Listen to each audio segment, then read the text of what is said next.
Bonjour et bienvenue sur Félicia Mompreneur. Je suis tellement heureuse de te retrouver pour cette première vidéo, face cam de cette chaîne. Je suis tellement heureuse parce que je sais que vraiment cette vidéo va pouvoir encourager une maman qui est en train d'attendre 2027, 2028, 2029, même 2030 pour lancer son projet. En tout cas, j'ai pensé que ça pouvait être une bonne idée de pouvoir répondre à certaines questions sur la sortie de mon premier livre.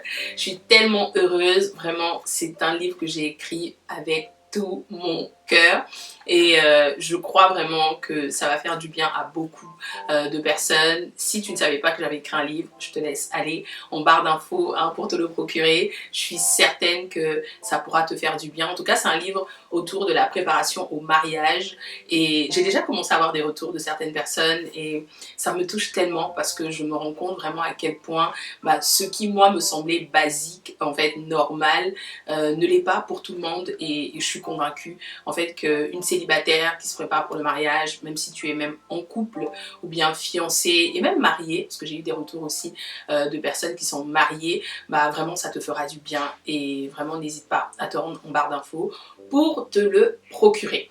En tout cas, l'objectif de cette interview, c'est vraiment de parler de l'envers du décor, ok? Oui, j'ai écrit un livre, mais à côté de ça, je suis également maman, je suis épouse, et donc dans cet écosystème-là, en fait, il n'y a pas juste le fait d'être auteur, il y a le fait qu'il a fallu s'organiser pour l'écriture, il a fallu s'organiser pour les moments, ou même là, quand je suis en train de filmer, merci Seigneur, pour mon mari qui est en train d'être avec les enfants pendant que moi je suis là. Il y a tout un écosystème qui a été mis en place dans la sortie de ce livre.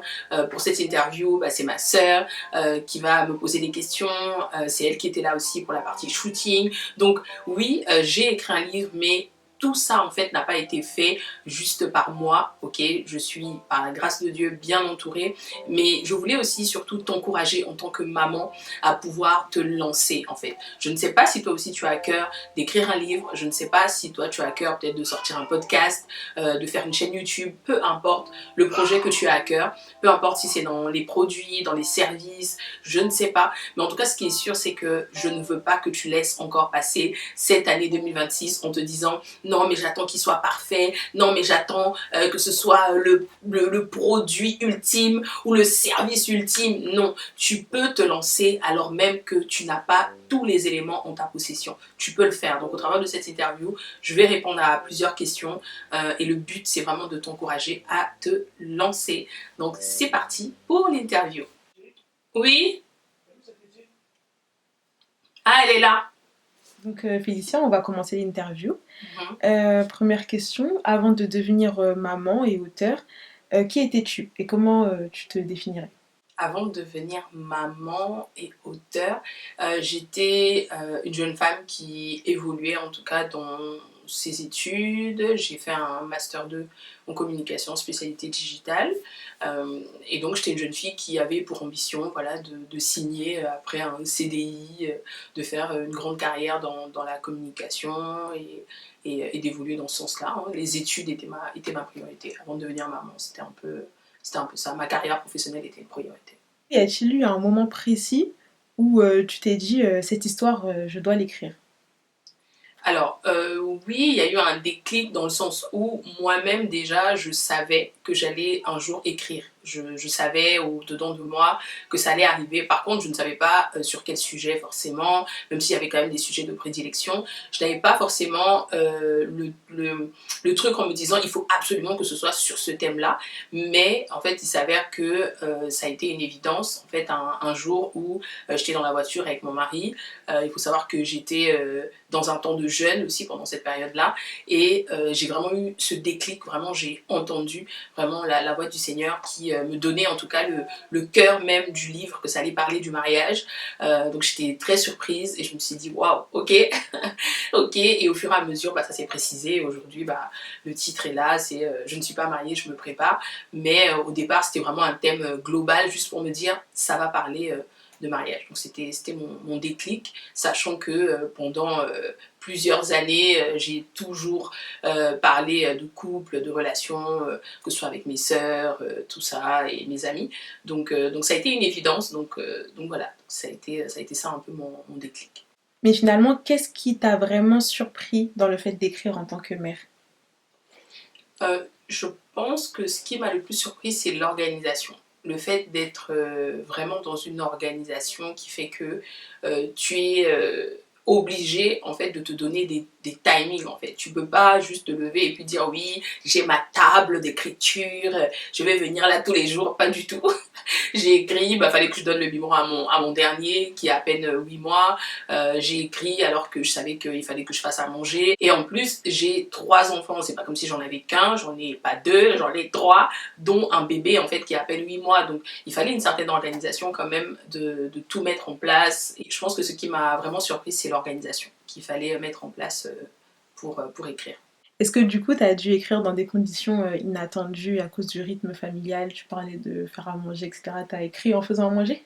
Il y a eu des moments où j'ai eu à écrire tout en ayant les enfants avec moi parce que bah, je viens de penser à quelque chose, je prends des notes, je me dis ok ça il faut que j'en parle dans le livre ou bien je m'enregistre et c'est là en fait que tu te dis il y a peut-être quelques années en arrière ça n'aurait pas pu être possible mais quand tu te retrouves dans la situation et que tu n'as pas le choix et moi je savais que ce livre allait sortir, bon, en fait même dans les situations inattendues en fait, tu l'écris quand même et tu fais au mieux, en fait. Donc, ouais, il y a eu des situations où, avec le biberon, tu es là, tu relis le texte, voilà, alors que tu es en train de donner le biberon, voilà, tu t'adaptes, en fait. Tu t'adaptes. Comment du coup tu gérais les moments d'interruption? Parce que j'imagine que tu étais interrompue par tes enfants des fois, donc comment tu gérais ces moments-là en pleine inspiration? Bah, après, la plupart du temps, quand même, il n'y avait pas de frustration particulière parce que j'attendais vraiment qu'ils dorment pour pouvoir écrire. Après, ça pouvait arriver que j'ai une idée en me disant, ok, je vais aborder ce sujet-là, mais c'était pas forcément une frustration parce que je savais qu'ils devaient être là, donc j'allais pas empêcher à mes enfants de vivre. Par contre, je m'arrangeais à ce que quand ils sont au lit, bah, je puisse moi prendre le temps, en tout cas, de pouvoir commencer en fait à relire ou vraiment à prendre le temps en fait de continuer l'écriture du livre, quoi. Est-ce que du coup tes enfants comprenaient ce que signifiait maman travaille sur son livre ou comprenaient vraiment ce que tu faisais du coup? Mes enfants, il faut savoir qu'ils sont très petits. J'ai pas des adolescents, ils sont très petits. Mon premier va avoir bientôt 5 ans, mon deuxième a 3 ans et mon dernier a 8 mois. Donc ils sont petits. Par contre, de temps en temps, je disais à maman, elle est en train d'écrire, tout ça. Mais en tout cas, quand j'ai reçu vraiment le livre, vraiment à la maison, c'est mon grand en fait qui a été plus intrigué. Donc il l'a feuilleté, il m'a dit qu'il était beau, il le trouvait beau et tout. Donc vraiment, c'était trop bien parce que bah, pour lui, ça veut pas dire grand chose, en tout cas pour le moment, mais il sait en tout cas que maman elle a travaillé, et il m'a posé des questions, parce que je lui ai expliqué aussi que j'allais faire un brunch, un événement, donc je lui ai dit voilà, il y a des jeunes filles qui vont venir, il m'a dit ah oui, du coup elles vont acheter, comment ça va se passer, donc voilà, il avait des questions auxquelles j'ai pris plaisir à répondre, mais je pense que dans quelques années, ils réaliseront plus, parce que mes belles filles vont lire ce livre en fait, donc ils vont dire ah maman, ah, j'avais bien fait d'écrire ça. Donc oui, non, non, pour le moment, c'est pas encore clair pour eux, mais en tout cas, d'une manière ou d'une autre, ils savent que maman écrit un livre, mais c'est pas parlant pour eux, quoi, parce qu'ils sont encore petits. Donc ton entourage t'a quand même soutenu ou t'as dû prendre du temps pour les convaincre pour ce projet-là? Pour ma part, j'ai été vraiment soutenue par mes proches.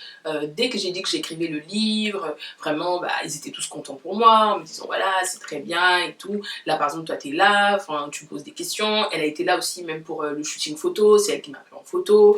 Vraiment, j'ai des encouragements de mon mari. Là, pendant que je suis en train d'enregistrer, bah, il est avec les enfants. Enfin, mon père m'a vraiment dit ok, c'est bien, c'est un nouveau départ. Il est tellement motivé, il veut même aller déposer ça partout dans les Fnac. Il est à fond là vraiment, il est vraiment à fond. Que ce soit tes frères et sœurs, tes parents, pour X ou Y raison, les gens font leur vie. Donc voilà, reste concentré sur les personnes qui vont vraiment t'apporter du soutien. Mais je sais que c'est pas facile, vraiment je dis ça comme ça, ah ouais, non, Annie, mais j'imagine que c'est pas facile. Si par exemple ma soeur elle me disait non, je suis pas dispo, j'ai pas le temps, ma mère elle me disait oui d'accord, bravo, fais ta vie, ou mon mari il n'était pas... Enfin, si j'imagine un écosystème où les gens autour de moi n'en ont rien à faire, que je puisse établir, enfin, que je puisse faire quelque chose comme ça, oui, je pense que ça m'aurait blessée, ça m'aurait fait mal et tout. Donc, je sais que c'est pas facile, mais vraiment, je prie que le Seigneur positionne vers toi, même si ce ne sont pas des membres de ta famille, même si ce n'est pas ton mari ou quoi que ce soit, bah, que ce soit des amis, des gens de l'église, peu importe, mais des personnes qui vont être trop contents pour toi, en fait. C'est important. Est-ce que t'as dû instaurer des moments particuliers ou une organisation pour protéger tes moments d'écriture? Bon. protéger, non, je crois pas. Je crois pas parce que bon, je sais que pour beaucoup d'écrivains, ils auront vraiment un temps prédéfini où vraiment là c'est mon moment où je vais écrire. Il y a des gens qui ont des tables pour aller se mettre à part et tout. Pas du tout, hein. Moi, comme je disais tout à l'heure, il y a des moments où je savais dès que les enfants sont au lit, je vais écrire, mais il y a des moments où j'étais juste fatiguée de ma journée, où j'écrivais pas. Il y a des moments où j'avais pas le choix parce que pour un rhume, une toux de l'un ou de l'autre, du coup tu es obligé de t'adapter, du coup tu vas pas forcément écrire. Donc en fait je me suis vraiment laissée porter, il n'y avait aucune pression en me disant aujourd'hui je dois absolument écrire. Par contre je suis une personne où, étant donné que je m'étais déjà dit je vais aller au bout de ce projet, j'avais déjà une date de sortie, je savais que le livre sortirait le 14 février, je savais en fait que j'avais une deadline.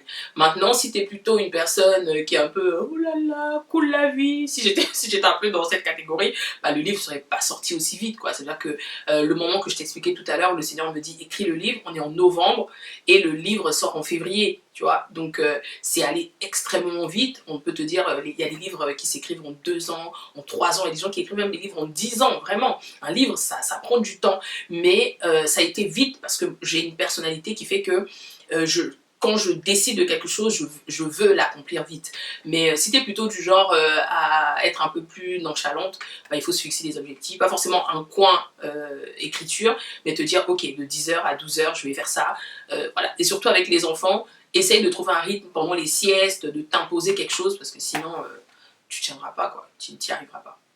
Quelle période a été la plus complexe à gérer, que ce soit dans l'organisation familiale ou dans l'avancement du livre?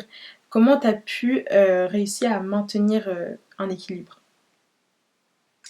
Alors, la période la plus difficile à gérer, c'est ça? Mm. Je pense que c'est le fait que j'ai eu une tendinite. J'ai eu une tendinite alors même que j'étais dans l'écriture de ce livre. J'ai eu une tendinite parce que je porte beaucoup mon fils. Bon là moins parce que là c'est bon, il commence à faire des petits pas dans son trotteur et tout. Mais les premiers mois, c'est coller maman et ça a été pareil avec mes autres fils. Et ce qui fait que j'ai eu une tendinite. Donc là, ça va beaucoup mieux, ça va beaucoup mieux. Mais avant, je pouvais même pas faire ce mouvement-là. C'est-à-dire que là, quand je le fais, j'ai un peu mal, mais c'est pas une douleur atroce. Mais c'était horrible, j'avais extrêmement mal et c'est pour ça, merci Seigneur pour justement le vocal où je pouvais vraiment enregistrer ma voix et que le texte en fait s'écrive à ma place parce que écrire à proprement parler avec mes 2 mains c'était impossible, la douleur était atroce, j'avais une attelle, jusqu'à aujourd'hui j'ai pas encore vu de kiné parce que vraiment les rendez-vous c'est compliqué mais vraiment ça a été la tendinite qui s'est présentée à moi et puis la gestion aussi de la famille à côté, ça a été aussi un challenge de se dire que il faut tout gérer en fait, encore en termes d'organisation. Oui d'accord, t'écris un livre, mais c'est pas pour autant que tu vas ne plus faire à manger, tu vas plus faire la vaisselle, tu vas plus faire ci, enfin, en fait le monde continue à tourner en fait, c'est-à-dire que ma famille continue à tourner alors même que j'écris le livre.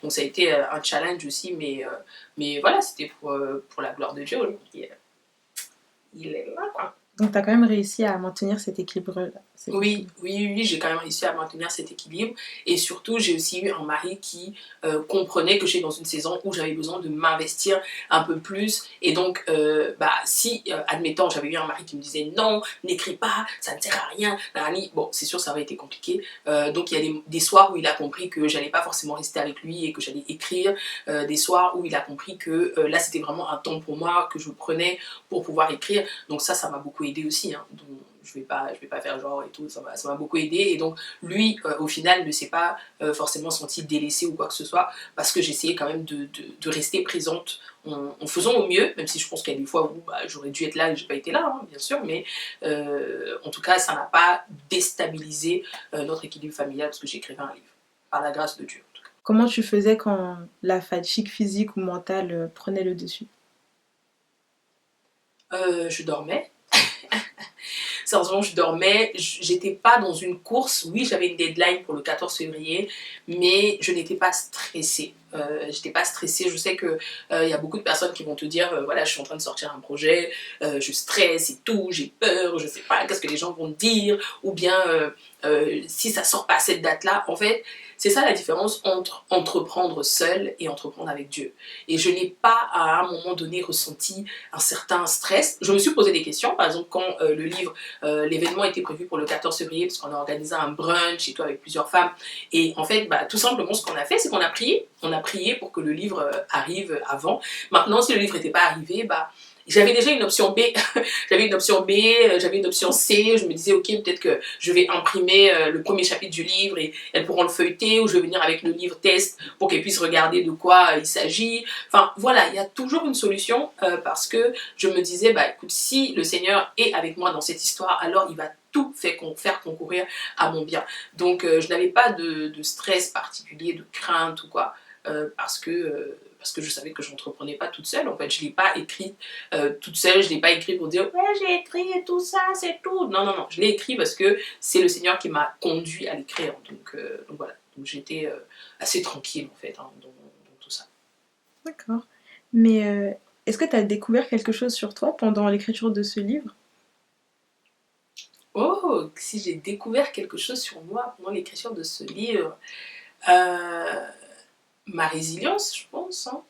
Ma résilience parce que vraiment, je ne pouvais pas m'attendre à ce que j'arrive à écrire un livre en étant maman.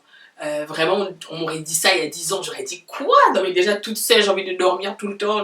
Attends, comment je vais être maman avec 3 enfants, un mari et tout, nanani. Comment c'est possible? Je crois que le fait de se dire, mais en fait c'est possible, en fait, c'est possible. Et vraiment, j'aimerais encourager une maman en fait qui, peu importe le nombre d'enfants que tu as, 1, 2, 3, 4, 5, 6, 7, tout est possible en fait, tout est possible à celui qui croit. Vraiment, si le Seigneur a déposé ce projet dans ton cœur, c'est que tu es capable. Et moi, il y a une remarque que le Seigneur a eu à me faire, même pas une remarque, hein, c'est une correction, parce que mais c'était pas du tout sur l'écriture du livre, c'était sur un autre sujet, où je lui disais, oui, mais en fait, Seigneur, tu sais, je suis mariée, j'ai des enfants, et puis il m'a dit, ok, donc en fait, c'est moi qui ai fait l'erreur de te donner le mari et des enfants. Parce qu'aujourd'hui, ça devient une excuse pour toi pour ne pas accomplir ma volonté. C'est hyper important de comprendre que oui, ok, Dieu t'a fait grâce de te marier, Dieu t'a fait grâce d'avoir des enfants, et c'est trop bien, et Dieu est content pour toi. Et même quand tu es célibataire, de te dire oui, tu as l'école et tout, mais est-ce que le fait d'aller à l'école te dispense du coup de marcher dans l'appel que Dieu a prévu pour toi? Non, parce qu'en fait, Dieu savait que tu allais avoir les cours de 8h à 17h, Dieu savait que tu allais avoir un mari, des enfants, des trucs,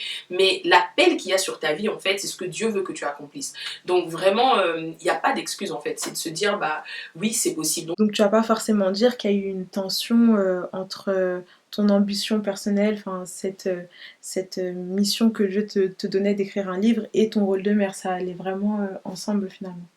Ça allait ensemble finalement, mais je pense qu'il faut quand même une certaine organisation pour ne pas tomber en fait d'un côté ou de l'autre, de se dire ah non mais en fait là je vais être 100% maman, du coup j'oublie ce que Dieu m'a dit, ou non là je vais être 100% entrepreneur, du coup je néglige toute ma famille et tout. Je pense qu'il faut quand même un certain équilibre dans tout ça, mais je pense que ce qui compte aussi c'est de pouvoir mettre de côté la frustration dont on parlait tout à l'heure, c'est-à-dire de ne pas se dire ah mais j'ai pas pu écrire, donc marcher dans cette frustration là, parce que bah, si tu es trop frustré, tu n'y arriveras pas. Il ne faut pas se mettre trop de pression, il ne faut pas que ça, le désir d'accomplir en fait ce projet prenne le dessus sur ta famille en fait, tu vois. Le Seigneur dit dans sa parole, hein, celui qui ne prend pas soin des siens est pire qu'un infidèle. Donc il faut essayer de jongler entre les deux, de demander vraiment au Saint-Esprit, est-ce que là c'est peut-être un temps où je ne vais pas écrire et je vais passer du temps avec ma famille, ou là c'est un temps où je vais écrire et que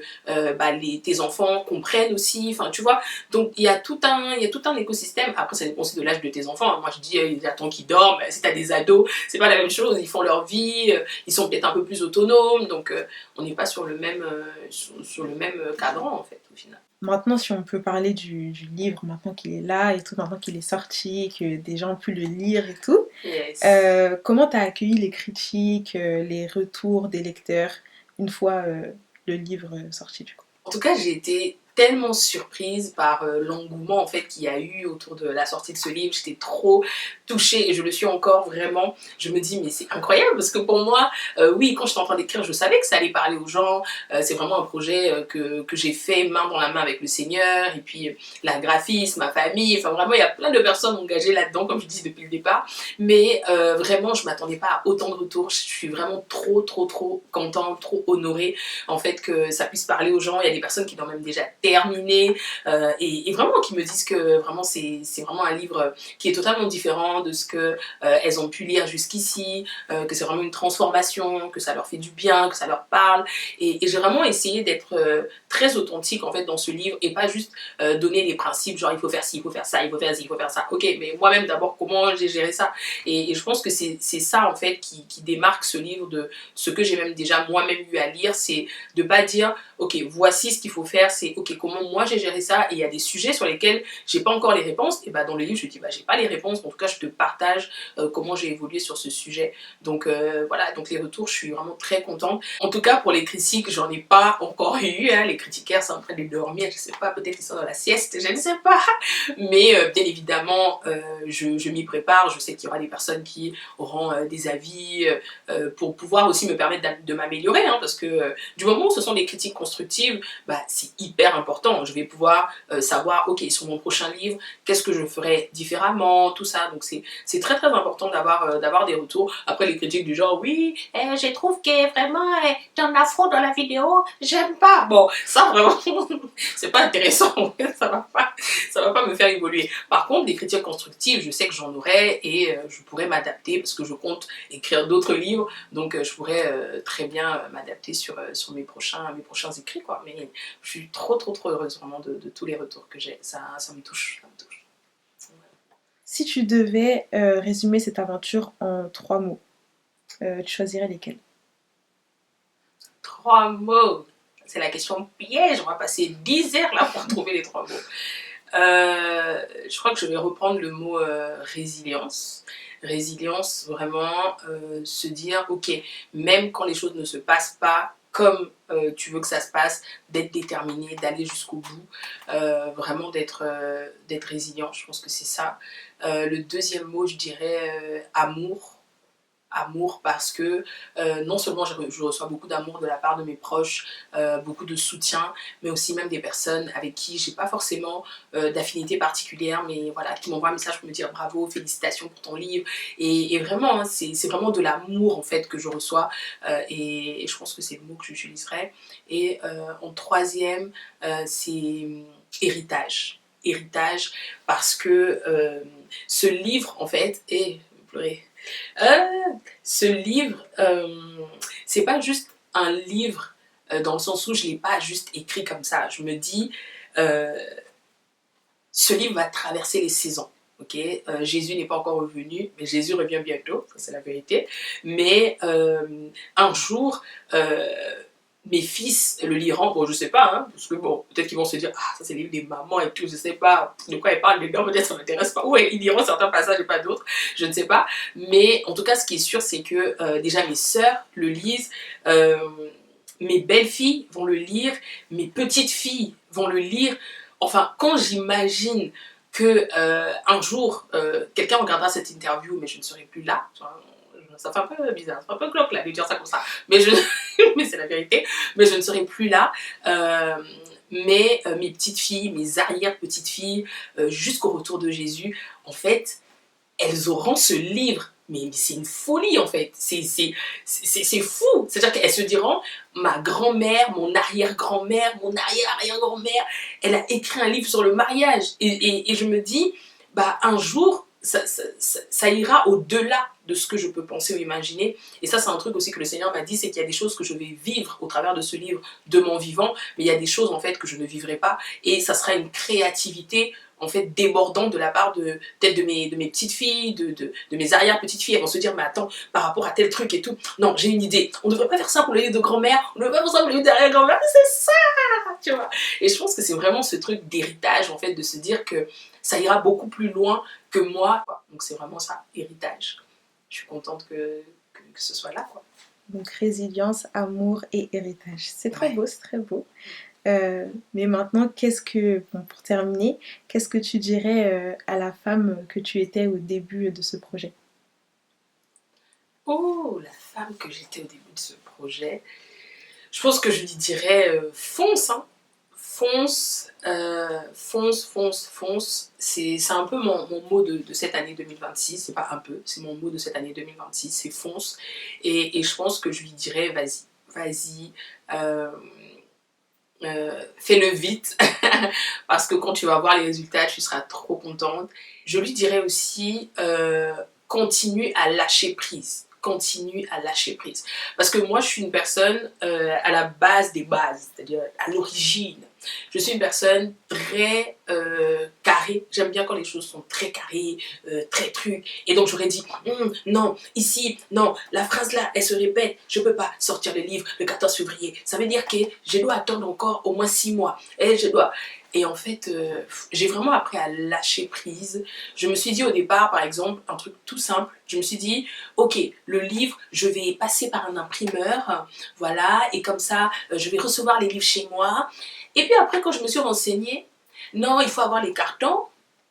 Quoi d'autre? Il faut avoir les étiquettes comme dans les réseaux, là. Quand tu vois les étiquettes sortir, tu fais comme ça. Et puis tu vois les étiquettes en train de tomber, les gens sont en train de commander, tu vois ton téléphone qui fait ti ti ti ti parce que tu es sur Shopify ou je sais pas quoi. En tout cas, c'est ce que je me disais que j'allais faire. Après, quand j'ai regardé ma réalité, je me suis dit, mais attends, madame, tu vas aller acheter les cartons, tu vas aller acheter les feuilles, les imprimeurs, mais tu vas faire ça à quel moment?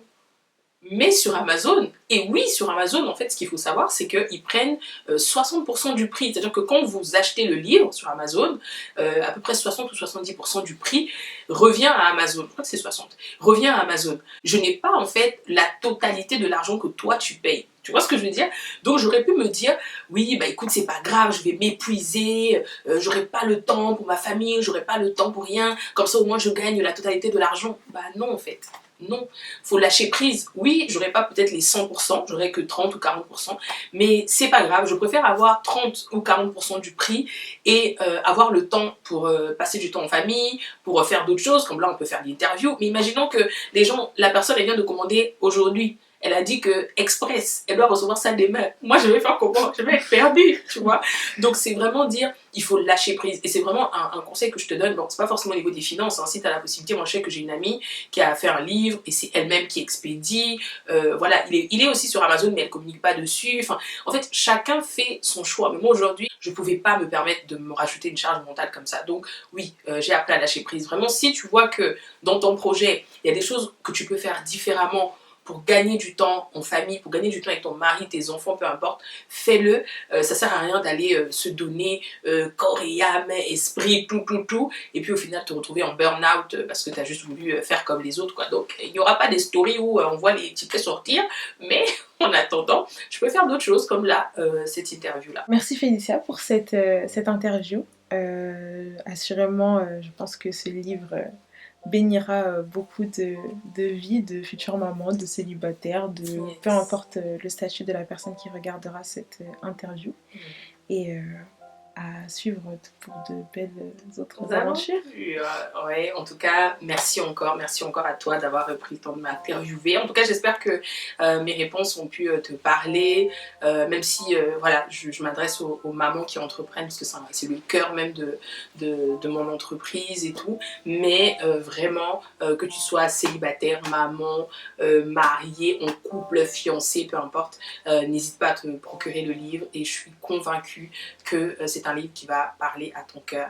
Et puis on se dit à très bientôt pour une interview voilà, de mompreneur. À très vite. Ciao, ciao. C'est parti, vous pouvez ouvrir les yeux. Wow, trop fort. Voilà, des petites roses et une carte. Il suffit de retourner la carte pour découvrir le petit mot que j'ai marqué. Pour chacune de vous. Donc voilà. Avant qu'on passe ce bon moment dans la présence de Dieu.